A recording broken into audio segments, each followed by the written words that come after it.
Good morning everybody. हम लोग revision कर रहे हैं, चैप्टर 4 का कर रहे हैं हम लोग। और जैसा कि आप जानते हो आपका एग्ज़ाम स्टार्ट हो रहा है 2 जुलाई से, और आपको मैंने 1 to 5 चैप्टर्स तक करवाया है ना।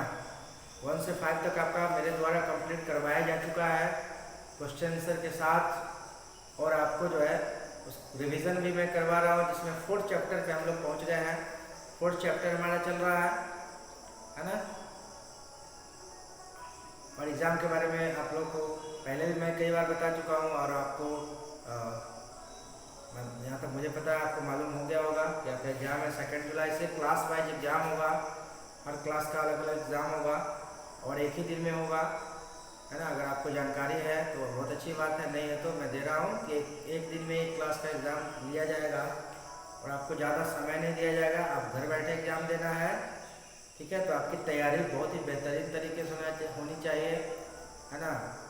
और बिल्कुल थोड़े से अलग ढंग से एग्ज़ाम होगा। तो आप जो है पहले भी बताया मैंने और आज फिर बता रहा हूँ कि बुक में जो भी चैप्टर्स पढ़ाए गए 1 to 5 पढ़ाया गया आपको, 1 to 5 के चैप्टर्स के बीच में कहीं से भी कुछ भी जो है किसी भी टाइप का क्वेश्चन आपसे पूछा जा सकता है। आप सिर्फ जो बुक के दिए हुए क्वेश्चन है उस पर डिपेंड ना रहे तो आपके लिए बेहतर होगा। आप जो है चैप्टर्स को रीड करें और एक एक पॉइंट को रीड करें, है ना। एक एक चीज़ को देखें, छोटी सी छोटी चीज़ को भी मिस ना करें, तभी आप जो है क्वेश्चन के आंसर दे पाएंगे, ठीक है। चलिए हम लोग बढ़ते हैं। 4th चैप्टर आपका द ट्रॉपिकल हॉटवेट फॉरेस्ट। हम लोगों ने केस स्टडी किया था, डेमोक्रेटिक रिपब्लिक ऑफ कॉन्गो का किया था case study.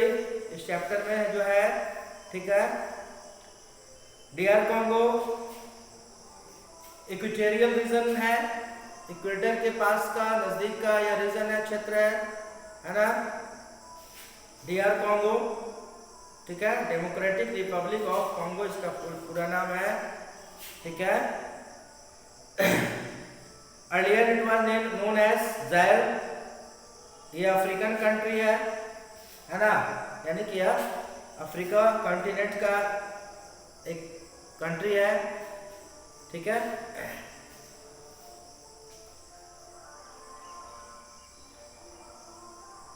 It is located roughly between 5 degree north and 5 degree south of the equator। आप समझ सकते हैं कि 5 डिग्री नॉर्थ और साउथ है इक्वेटर के, इट मींस कितना हॉट रीजन होगा। ये अगर इक्वेटर है सपोज, ठीक है, तो ये जो है आपका 0 डिग्री और ये इसको मान लीजिए यहाँ 5 डिग्री नॉर्थ और 5 डिग्री नॉर्थ हो गया, ये साउथ हो गया, है ना, साउथ, ठीक है। तो ये रीजन जो है आप देख सकते हो कि बिल्कुल नजदीक का रीजन है। तो यह जो है हॉट, यहाँ का क्लाइमेट होता है हॉट विट क्लाइमेट होता है, क्योंकि इक्वेटोरियल रीजन जो है वहाँ वर्षा भी अत्यधिक होती है और गर्मी भी अत्यधिक, गर्मी का भी सामना अत्यधिक करना पड़ता है ना। सूरज की रोशनी जो है डायरेक्ट पड़ती है, और दूसरा कि यहाँ अत्यधिक वर्षा भी होती है, ठीक है। इसलिए इसका क्लाइमेट जो है हॉट वेट होता है, हॉट और साथ ही साथ वेट क्लाइमेट होता है, ठीक है। Due to the presence of largest tropical rain forest, it is also known as heart of darkness. Tropical rain forest अवस्थित है डीआर कॉन्गो में।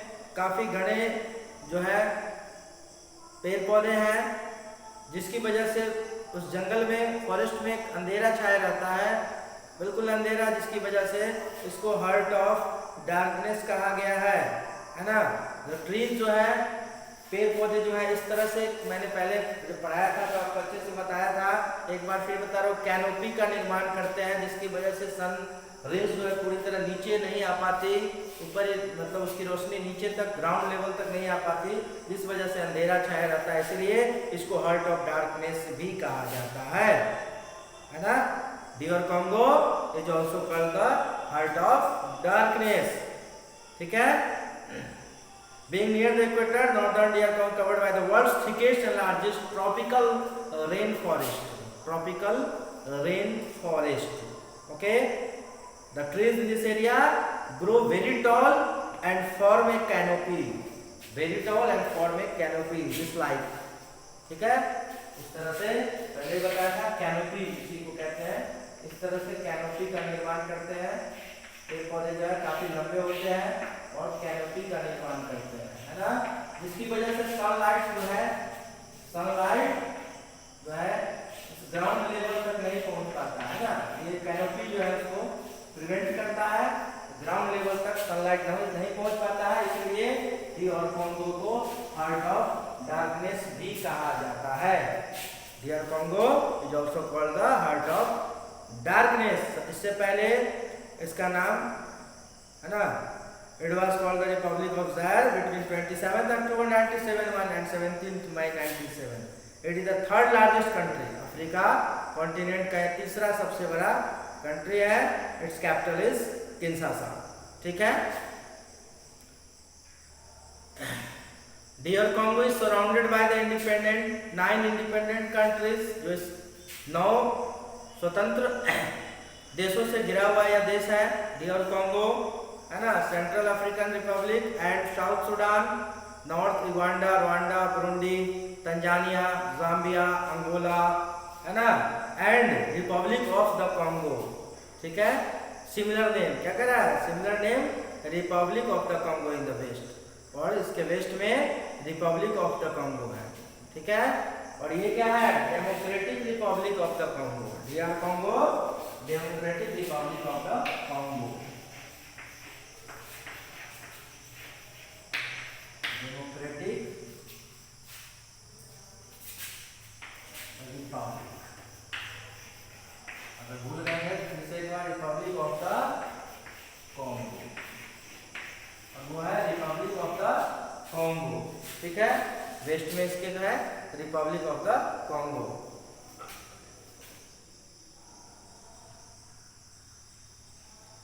Dear Congo occupies the heart of the Congo basin, which is a vast low-lying area surrounded by the mountains on 3 sides. It is surrounded by the mountains on 3 sides. ठीक है. The Rwenzori mountains are located towards the northeast. Rwenzori mountains located toward the northeast. Mount Margarita is the highest peak in this mountain. और Mount Margarita जो है इस mountain का सबसे ऊंची चोटी है माउंट मार्गरेटा. ठीक है. Mount Margherita. ठीक है. ध्यान रखेंगे. Climate, DR Congo is located near equator, therefore it has hot and wet climate throughout the year. पूरे साल जो है इसका क्लाइमेट कैसा होता है, हॉट वेट क्लाइमेट. ठीक है. जो सुबह का समय होता है डियर कॉन्गो का, hot and humid, the temperature rises steadily. धीरे धीरे टेम्परेचर जो इसका बढ़ जाता है. दोपहर आते आते by the noon dark clouds are formed and by the afternoon it usually rains. कैसा क्लाइमेट है, सुबह तेज गर्मी होती है ह्यूमिडिटी के साथ, है ना, एंड धीरे धीरे टेम्परेचर बढ़ता है और दोपहर के बाद जो है लगभग रोज वर्षा हो जाती है. यही क्लाइमेट है यहाँ का. Okay, its annual rainfall area is more than 200 centimeter. The average temperature is 27 degrees Celsius. The evening are quite pleasant and the nights are cool. सुबह से रात तक का क्या इसका वेदर रहता है, क्या स्थिति होती है, क्लाइमेटिक कंडीशन क्या होता है, आप देख चुके हैं, है ना. और सुबह गर्मी ह्यूमिडिटी के साथ, फिर दोपहर होते होते जो है टेम्परेचर बढ़ जाता है और दोपहर के बाद जो है वर्षा स्टार्ट हो जाती है. शाम बहुत ही बढ़िया होता है, शाम का समय, और रात अत्यधिक ठंडक होती है रात में. ठीक है. The days and nights in DR Congo are almost of equal. लगभग चूंकि इक्वेटर के नजदीक का एरिया है तो डियर कॉन्गो का जो है दिन और रात जो है लगभग बराबर होता है. Duration of day and nights are almost equal, लगभग बराबर होता है. ठीक है. Sunlight and rain are the main natural resources that help the plants of the region to grow faster. Sunlight or varsa, yani rainfall, that are the important resources for growing plants. Due to its hot wet climate, DR Congo has both the resources plenty. दोनों चीजें जो है प्रचुर मात्रा में है ना मिलती है प्लांट्स को, जिसकी वजह से प्लांट्स ग्रो करते हैं, बहुत अच्छे तरीके से ग्रो करते हैं, है ना। The medium size tree grow up a height of 15 to 30 metre. पौधे की लंबाई जो है मीडियम साइज के प्लांट होते हैं, 15 से 30 मीटर लंबे होते हैं, ऐसे 50-60 मीटर तक लंबे पौधे इस फॉरेस्ट में होते हैं, ठीक है।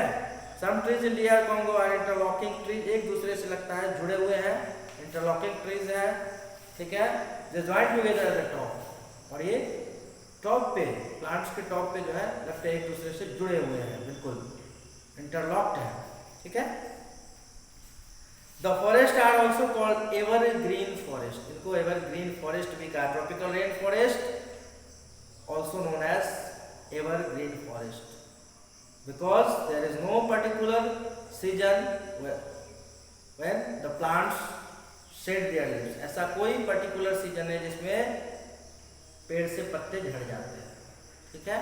जैसे हमारे यहाँ ऑटम सीजन होता है जिसमें पेड़ से पत्ते गिर जाते हैं, है ना, ऐसा कोई particular season tropical rain forest में नहीं होता है, ठीक है। इसीलिए सालों भर जो है यहाँ के पौधों में पत्तियां हरी भरी दिखाई देती है, इसीलिए इसको एवरग्रीन फॉरेस्ट या सदाबहार वन कहा जाता है, ठीक है। And the trees of this forest are very useful for us, and the plants that is found in this forest like ebony, mahogany, rosewood, teak, rubber, coconut and oil palms, ठीक है। तो ये हम लोगों ने देखा ट्रॉपिकल रेन फॉरेस्ट के बारे में, है ना, क्लाइमेट देखा किस तरह का क्लाइमेट है DR Congo का। अब हम लोग फूडिंग की बात करते हैं, फूड की बात करते हैं, क्रॉप्स की बात करते हैं, है ना। तो मेन जो क्रॉप्स है इसका, मेन जो फूड का है वो कैशवा, जिसको टैपियोका भी कहा जाता है, कैशवा को टोपियोका भी कहा जाता है, इसका ये बॉटनिकल नेम होगा, है ना, tapioca. The plant has long fleshy root underground and flour is made from the roots of the plants. इसके जड़ से जो है फ्लोर या आटा तैयार किया जाता है, it is used to make bread, ठीक है। इसके रूट से जो है आटा तैयार किया जाता है, जिससे रोटियां बनाई जाती है, ब्रेड तैयार किया जाता है, ठीक है। Cassava is the secondary staple food in South India. It is eaten with fish or meat curry. Kerala, Tamil Nadu and Andhra Pradesh have many cassava processing factories. इसको हम लोग शैगो या साबूदाना के नाम से भी जानते हैं, ऑलरेडी मैं आपको बता चुका हूँ, आपको याद होना चाहिए कि इसको साबूदाना या शैगो भी कहा जाता है। Is a cassava root starch, इसके रूट में जो स्टार्च पाए जाते हैं, that is used for making sweet milk puddings, ठीक है। उसके रूट में जो स्टार्च की मात्रा होती है उसका इस्तेमाल किया जाता है ना, फॉर मेकिंग स्वीट मिल्क पडिंग्स, जिसका हम लोग इस्तेमाल करते हैं साबूदाना का, है ना।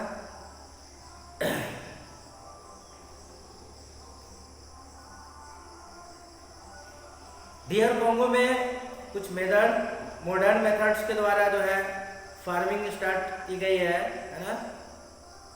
And now they grow maize, rice, vegetable, groundnuts, sugarcane, palm, cotton, coffee, rubber and millets. Modern methods या टेक्नोलॉजी के द्वारा फार्मिंग शुरू की गई DR Congo में, जिससे यहाँ के लोग जो है क्या उपजाते हैं, maize, vegetables, groundnut, rice, sugar cane, palm etcetera, ठीक है। ये सारी चीजें DR Congo के लोग उपजाते हैं, है ना।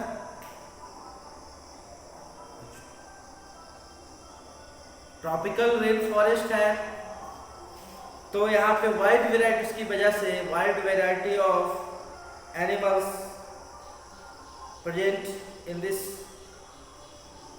Forest Wildlife in DR Congo includes, there are a variety of wild animals found in this forest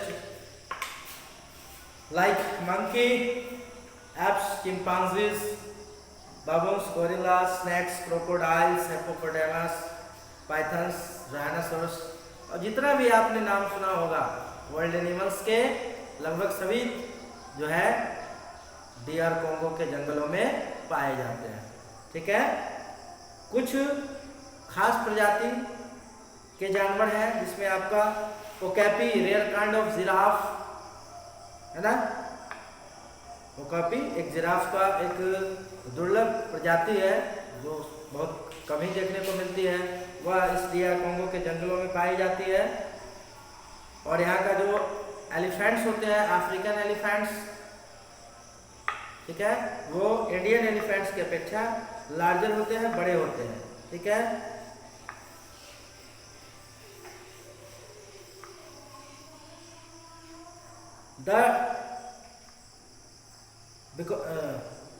okay, तो ओकैपी जो है रेयर काइंड ऑफ जिराफ, ठीक है, because of its large variety of wild life, large variety of wild life के कारण DR Congo is often called the gigantic zoo, है ना। इतनी सारी प्रजाति है जंगली जानवरों की जिसके कारण इसको जिगैंटिक जू भी कहा जाता है। किसको? डेमोक्रेटिक रिपब्लिक ऑफ कोंगो को, DR कोंगो को कहा जाता है। ठीक है, due to the presence of large variety of wild life. Okay,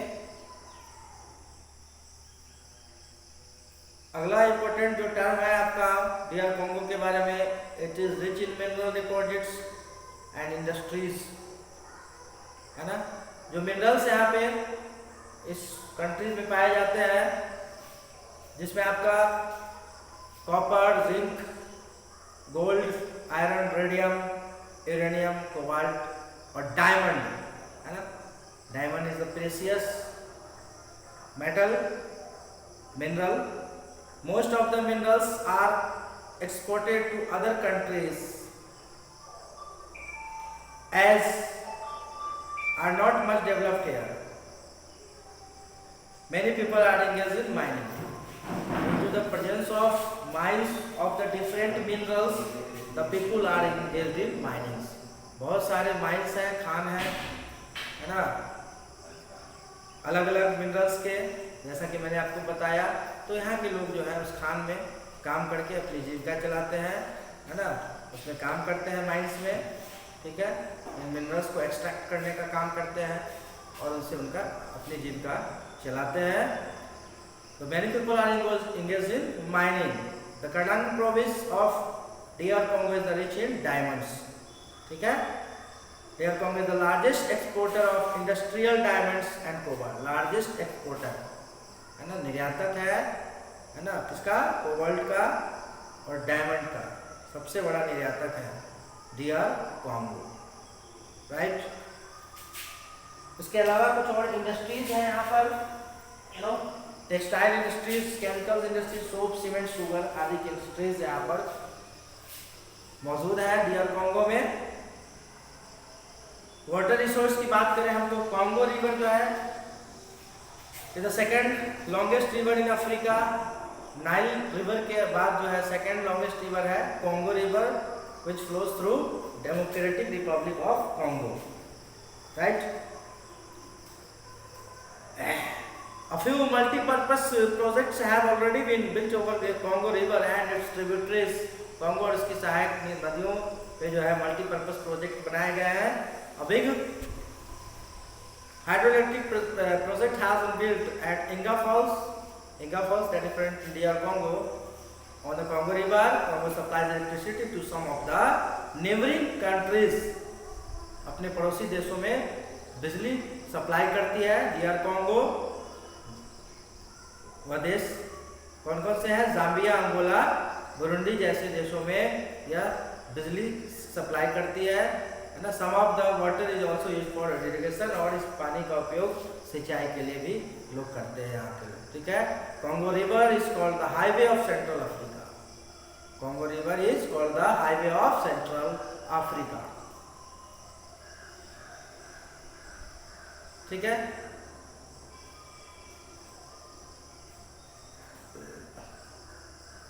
most of the people in DR Congo, most of the people live in villages. Some tribes, most of them belongs to the Bantu tribe. It is the largest racial group in DR Congo. They live in a small scattered villages along the banks of rivers and lakes. People living in village follow traditional way. अपनी परंपरागत तरीके से जीते हैं वो लोग। उनकी अपना वेशभूषा, अपना जीने का ढंग है, अपने रीति रिवाज उनके अलग हैं। ट्रेडिशनल वेज ऑफ लिविंग, जो गांव के लोग हैं, जो गांव में रहते हैं, बांतू ट्राइब के लोग। ठीक है, but the people live in the cities. Education is also spreading widely. New schools and colleges are being opened. Many students are going abroad for higher education. ये तो गांव के लोग हैं, बांतू ट्राइब के लोग गांव में रहते हैं, अपने परंपरागत तरीके से जीते हैं, है ना। इनका अपना जो जीने का तरीका अलग है। तो लेकिन now this days education is spreading widely. शिक्षा का बहुत जोर शोर से प्रचार प्रसार हुआ, और जो है लोग नए स्कूल कॉलेजेस जो है खुल चुके हैं, और कई स्टूडेंट्स जो है बाहर भी, यानी अब्रॉड, विदेशों में भी पढ़ने के लिए जाते हैं। ठीक है,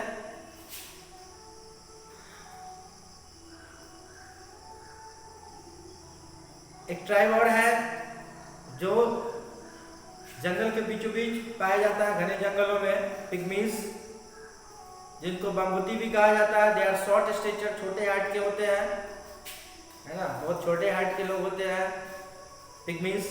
ठीक है, और ये बहुत अच्छे शिकारी होते हैं, हंटर्स होते हैं। ठीक है, नोमैडिक लाइफ जीते हैं, नोमैडिक पीपल है ना, नोमैडिक ट्राइब कह सकते हैं। Pygmies are the nomadic tribe of DR Congo, है ना। They are of short height and they are good hunters, बहुत अच्छे शिकारी होते हैं और जंगलों में रहते हैं, तो ऑब्वियसली शिकार करके जो है अपना भोजन की व्यवस्था करते हैं।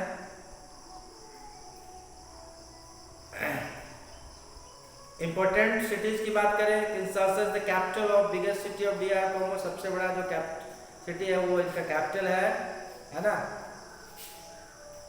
उसके अलावा जो है Lubumbashi, Kisangani, Matadi and Kananga are the other important cities.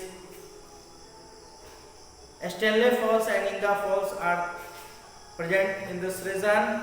In this country, Matadi is the biggest seaport and Kinshasa is the important river port.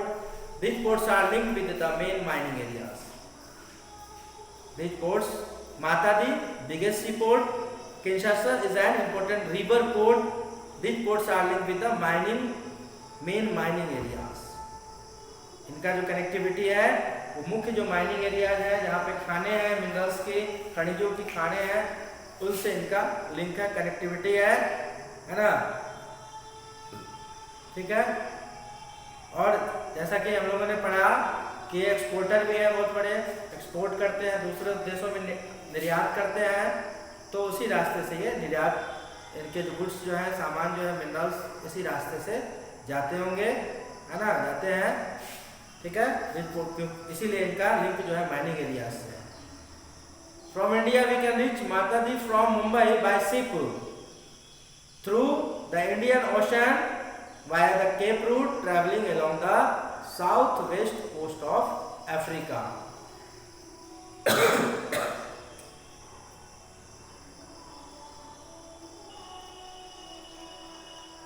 तो स्टूडेंट्स, हम लोगों ने 4th चैप्टर को भी रिवाइज कर लिया है।